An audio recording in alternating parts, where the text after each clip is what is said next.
بسم الله الرحمن الرحيم لا حول ولا قوة إلا بالله العلي العظيم الحمد لله رب العالمين وصلى الله على سيدنا ونبينا أبي القاسم المصطفى محمد وآله الطيبين الطاهرين لا سيما بقية الله في الأرضين أجل الله تعالى فرجه الشريف.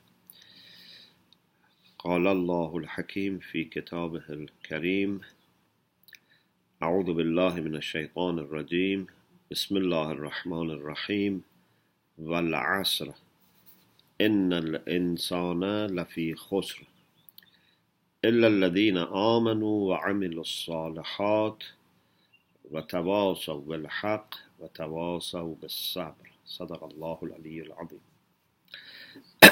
We want to have some reflections on this surah, inshallah. And alhamdulillah, you mentioned good points. So, in a very brief way, we can say that this surah is giving us a very clear and important message. This message doesn't need pages or lines. It's just one line, or depending on the width of your paper, can be 2 lines. Very brief.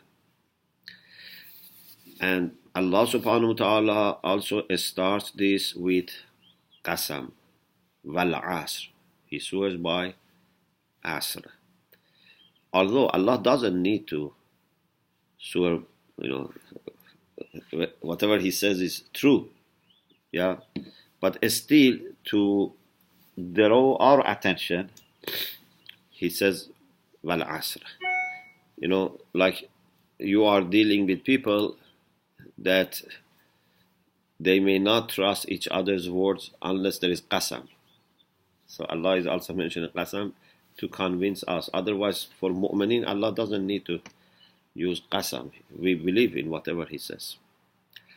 But there must be something between this qasam and what comes afterwards. Because Allah is Hakim. Hakim, when has choice, He can choose many things. He has choice. When He has choice, there must be a reason for choosing this one. Yeah?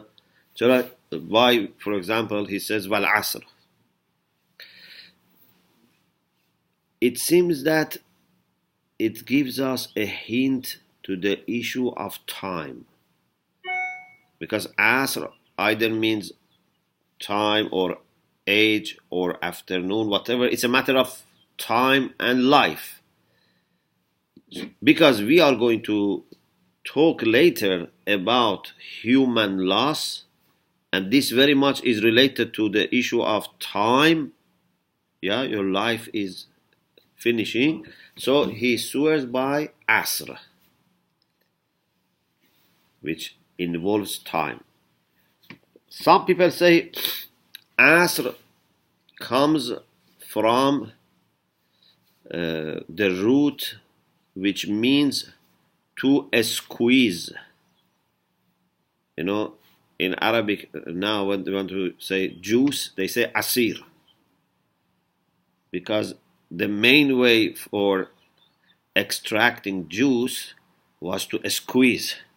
Nowadays there are other techniques, but the main way is still today, if we want to have orange juice or lemon juice, we squeeze. So Asr may mean either time or afternoon or age, which is a portion of our life if you squeeze, or it means if you want to squeeze everything and give you a summary or a brief of the truth, is that human beings are in loss. Al-insan lafi khusr. What is khusr, and why human beings are in loss. These are important. What is khusr? Scholars tell us that we have two terms in Arabic which are very similar but very much also different. Arabic language is very precise language. We have khasara or khusr, and we have dharar. When you lose, you can also say tadarrartu. Dharar means also loss, harm. What is the difference between khasara and dharar? They say dharar is general and it's mostly used, although it can be used otherwise, but mostly is used when a harm comes to you or you are not making profit. For example, you have rented a shop and put some goods in the shop, made some investment, and you are not making enough money. Whatever you gain is just enough to cover your cost. This is dharar. But khasara is when you are losing your capital. It's not that you are not making money and you are just covering. Khasara is that you are losing even your capital. For example, they say it's like a person who has ice. In a hot summer, someone is selling ice. Ice is not remaining there. Ice is melting. It's hot, it's melting. You see, water is flowing. If you don't sell this and don't change this into cash, it's not that you are not making profit. You are losing your capital. After some hours, you have nothing. Do you understand the difference? So, human beings are in loss. Of course, this has a good side. It means that we have something. If we didn't have anything to begin with, we are not going to lose. Okay? So, Allah has given us a capital.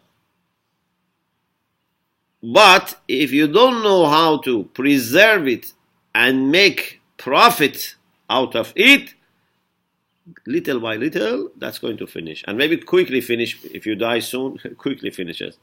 So, alhamdulillah, we have a capital, something valuable given to us in the form of fitrah. We have received light from Allah. We have lots of things. Whether at the time of birth or gradually, Allah has given us lots of things. We have fitrah, we have health, we have reasoning, understanding, we have opportunities, we have family, friends, lots of things. But to begin with, fitrah. We have this fitrah, which is a great gift. And even at this state of fitrah, even if you don't add anything to this, Allah says, لَقَدْ كَرَّمْنَا بَنِي آدَمَ. We have honored children of Adam. This karama, this honor and dignity is for that fitrah. That's your capital. And at the end of the ayah says, وَفَضَّلْنَاهُمْ عَلَى كَثِيرٍ مِّمَّنْ خَلَقْنَا تَفْضِيلًا. We have raised them over many of our creatures. So, this is your capital. But this capital is not going to remain forever. Because human beings are not like a piece of metal or even wood. We are very tangible, very, vulnerable. We are like the ice that can melt. Okay? We are affected by many factors. Your energy is not going to remain always like when you are young. Your memory, your understanding, your willpower, everything, if you don't train it and don't keep it, it's going to finish or become very weak. And the most important thing is your life. Life is constantly being used. You know, there is this beautiful analogy, parable, that our example is, and this is very worrying, our example is like someone who is hanging in a well, a very, deep well, and unfortunately, you cannot come out of it, and you are just holding onto a rope, and you are suspended in a space in the well. If you lose this rope, you leave it, you are going to end of it and dying. So this rope is the only thing that you have. But there are two mice. One is black, one is white. And they have very sharp teeth. And they are chewing this rope. One bite the white one, one bite the black one. How much time you have? Just till they finish this rope. And it seems they are enjoying doing this. They are not very kind with you. So this is our example. Every day and every night is taking something away from our life. Maybe these are the last few days and nights. Maybe there are more days and nights. We don't know. But definitely, we are losing something. Nowadays, lives have become, for some people, longer, but for some people have become shorter.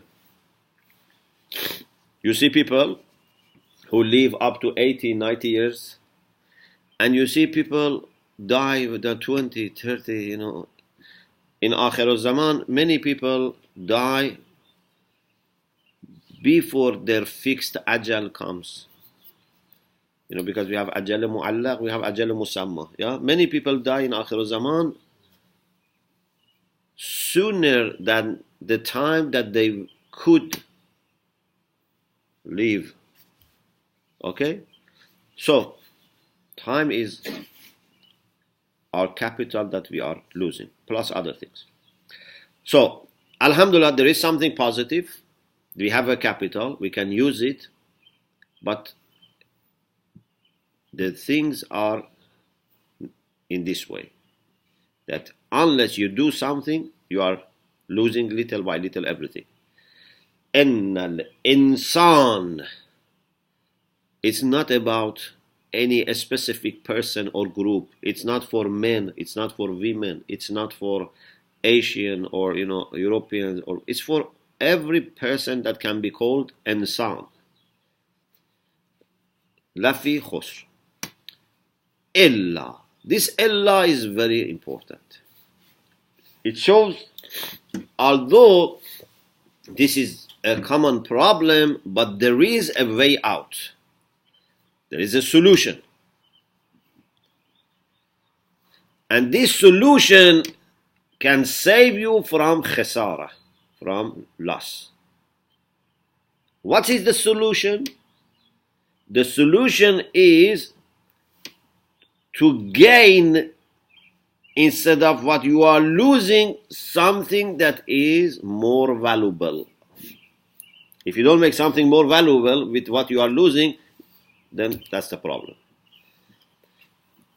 If we have iman and amal salih, righteous deeds, we will be saved from loss, and indeed we will even grow. It's not just you will not lose, you are going to grow and become better off. Iman and amal salih. What does iman mean?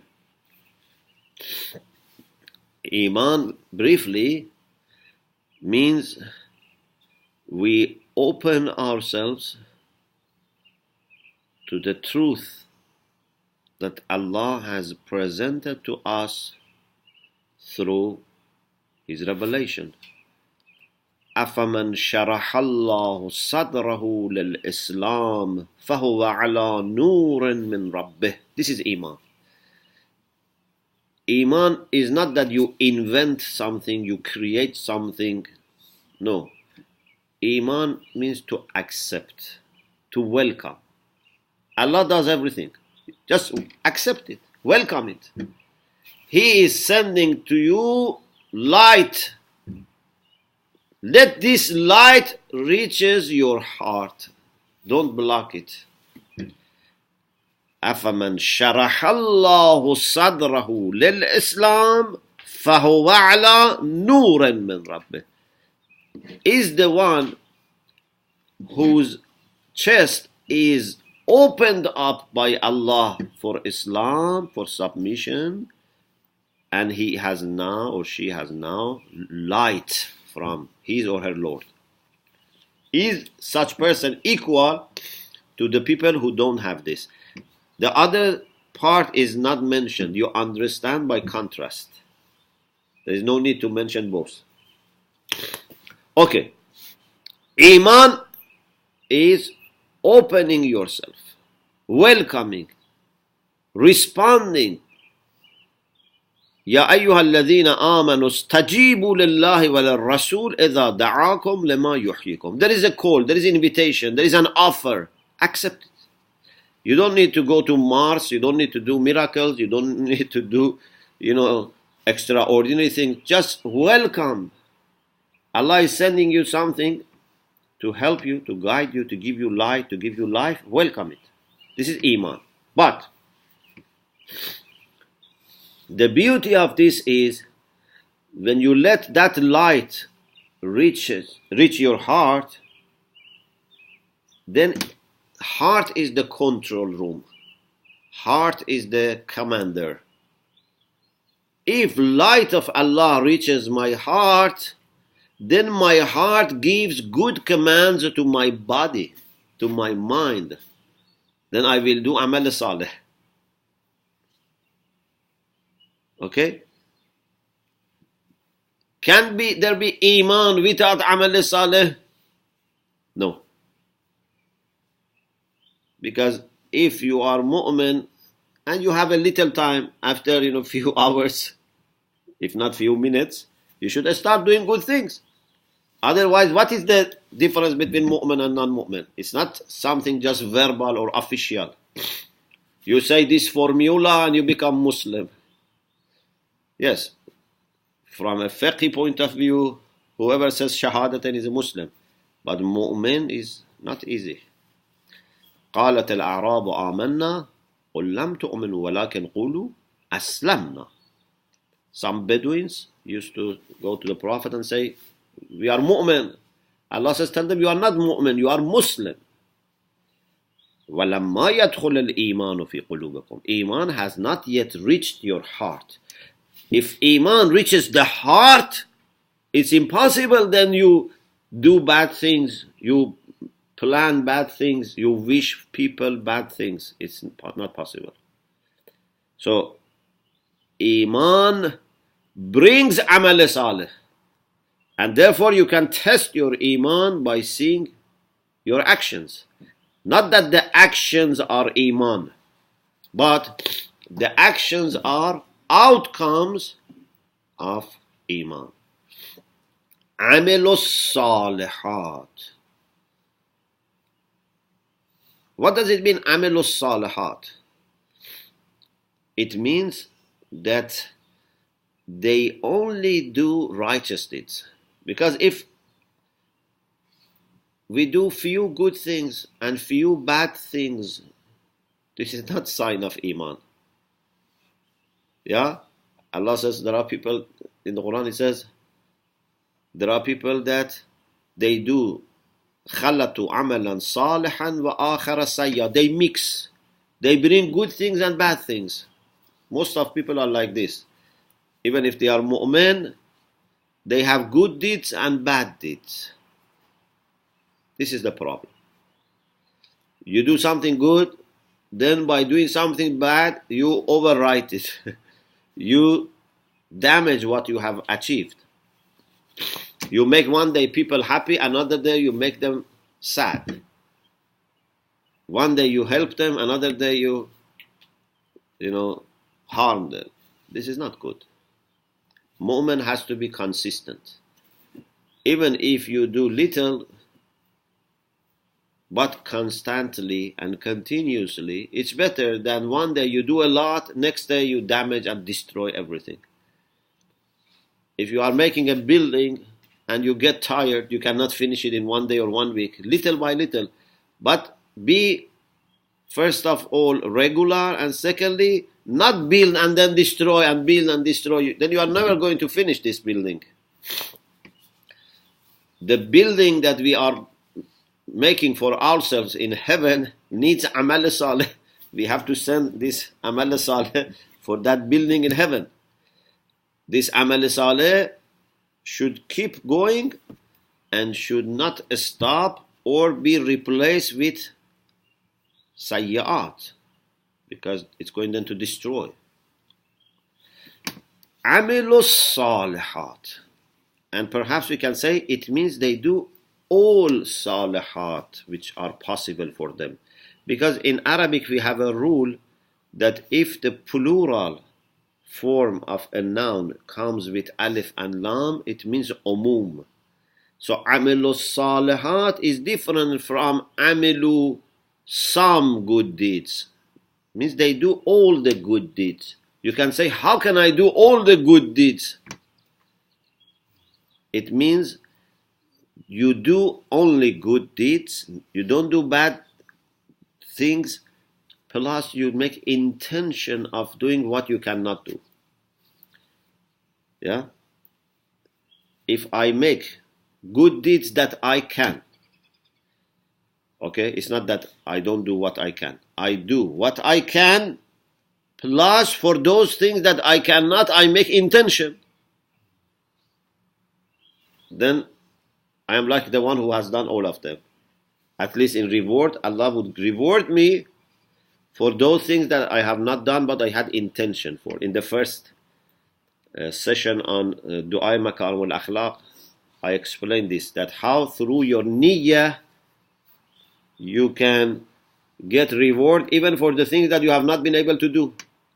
Yeah? So, Amilu salihat, by doing only good deeds, righteous deeds, and making niyyah for the things that they cannot do. And there are many things that, inshallah, you will see that Allah has put in your account because of what you have done directly or what you have done indirectly. Indirectly is your intention plus the people that because of you have been able to do good deeds. That also goes to your account, plus to their account. So you have teachers, students, you have children, you have members of community that are taught by you, inspired by you. Whatever good they do, whatever amal saleh is also for you. Yeah? So, it's not just what you yourself do. Whatever other people do because of you, whatever intention you have made, whatever we as a team do if we act as a community is counted. For example, you have a football team. It's not that everyone is striking, but if there is a score, it's for all of us. When we make a community of faithful and we help each other, we support each other, if one mu'min in community makes something very good and valuable, inshallah all of us would have a share. When we get, for example, together in Laylatul Jum'ah or Laylatul Qadr, And one person, even one person, if not even more, even if one person makes connection to Allah, we all benefit. This is the beauty of working together. The benefit of every movement is benefit of all of them. Okay? Because we have been wishing good for each other. We have been praying for each other. Okay? So if I pray for you that you go to Hajj, and inshallah you go to Hajj, I get something. It's not just for you. I also get something. So, there are many things that inshallah you will get by somehow being involved, even if you have not yourself directly done it. But, despite the fact that Iman and Amal Salih are enough, and in many cases in the Quran you have Iman and Amal Salih only, Allah here wants to say something extra. وَتَوَاصَوْا بِالْحَقِّ وَتَوَاصَوْا بِالصَّبْرِ. Question: are these two extra conditions for being saved from loss, or these are not extra conditions? If they are not extra, why they are mentioned? If they are extra, why they are not mentioned in other places?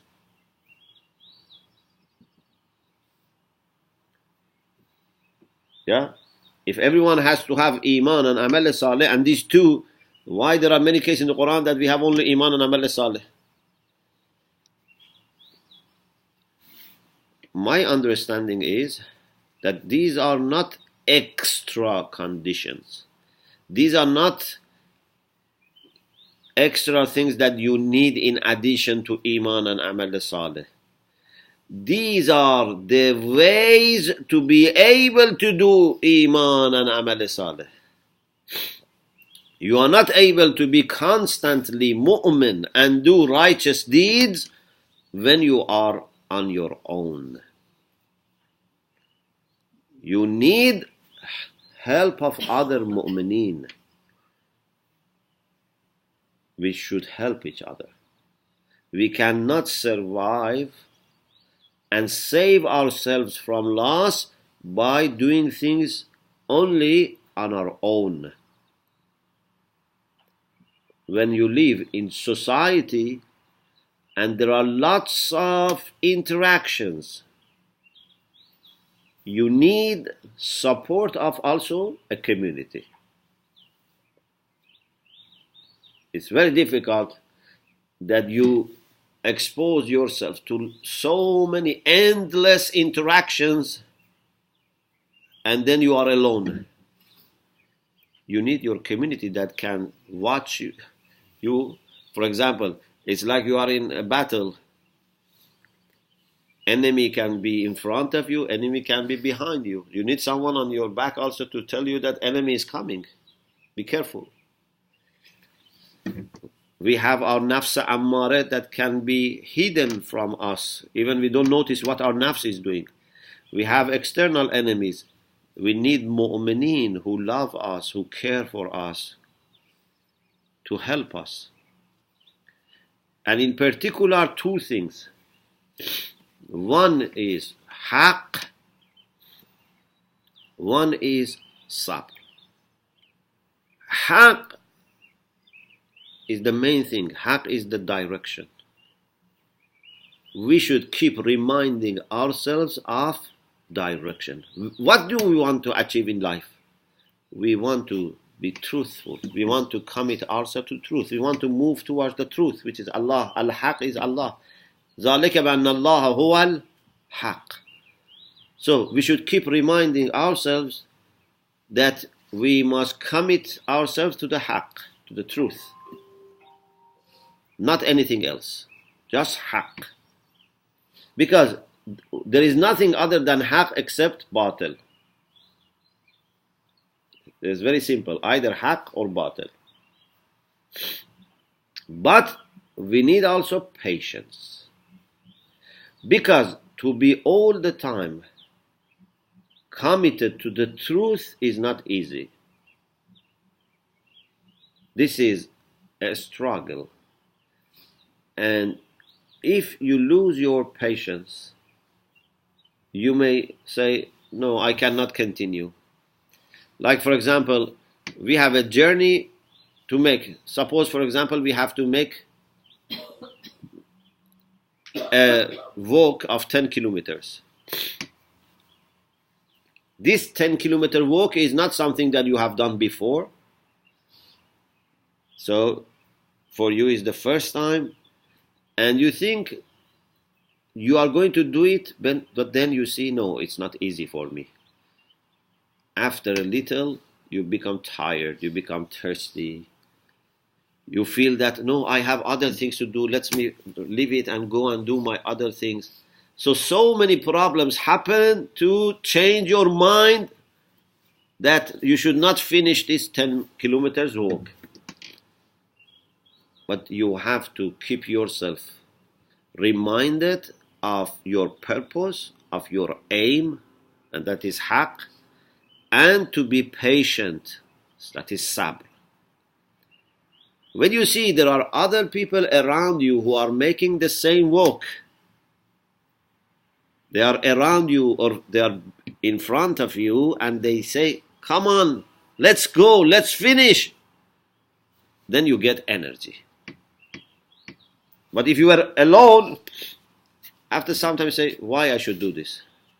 You know, when we are lazy and we don't want to do something, we easily question the reason that for that reason we were doing something.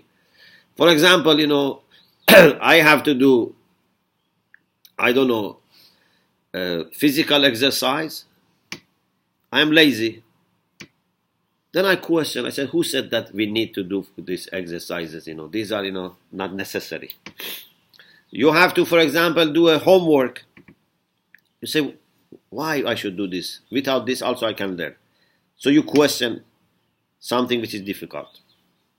So mu'mineen should remind each other not to lose our aim, not to lose our orientation, and not to stop. Sabr means let's carry on. This is the meaning of sabr. Let's carry on. In another verse we have the term sabr, but in bab mufa'ala, sabaru. Yeah, sabaru means, musabara means we help each other to do things with patience. So, the conclusion is this. We are all gifted with very valuable capital. But that capital is going to be lost little by little, or maybe even fast. We will lose it unless we use this capital and turn it into something endurable, some valuable assets that will be remaining for us forever. And this can happen only when we have iman and we do righteous deeds. We make sure that we don't do any bad thing, and we make sure that we don't lose opportunities for doing good things, and we do this together by enjoining each other to observe the truth and observe the patience. Of course, in another place we also have tawasaw bis-sabr, tawasaw bil-marhama. So we need also to enjoin each other to be kind, to be merciful. It's amazing that how marhama is also important. Mu'min has to be always kind and merciful. If your journey is towards Allah, who is Rahman and Rahim, you should also always be kind and merciful. We ask Allah subhanahu wa ta'ala to help us save ourselves from this great loss. We ask Allah subhanahu wa ta'ala to enable us to do with all the things that He has given us what would be pleasing to Him, and what would remain for us inshallah forever, what would pave the way for returning to Him, and what would make our position on the Day of Judgment and afterwards inshallah a very firm position with haqq and at the service of haqq and in the company of the people who are truthful, inshallah. Alhamdulillah Rabbil Alam.